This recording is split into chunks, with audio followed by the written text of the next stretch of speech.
Checking out this new mount for my Starlink mini receiver. So this is an antenna that can pull internet from space, and this is the Stargear mount. As you can see, comes with 4 magnets and the mount. This is pretty ingenious. As you can see, fits onto the back of your antenna, and then it has these 4 magnets that are going to screw onto the base here. And this is going to allow me to then take this and have it attached to the vehicle, or maybe a trailer, RV, something like that. Looks like we've got a tool here. It's pretty handy. So let's go ahead and install it.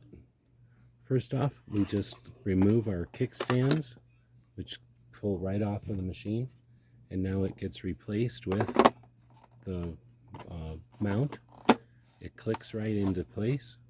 It can be screwed down so that it stays in place, and now you can see that my antenna is in a nice sturdy metal mount with magnets.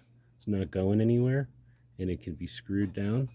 My plugs are still accessible, as you can see on the inside there. Very nice, compact, and I can still put my silicone cover on the top. Really impressed with this magnetic base from Stargear. I want to thank them for sending us this one to check out. I hope this helps.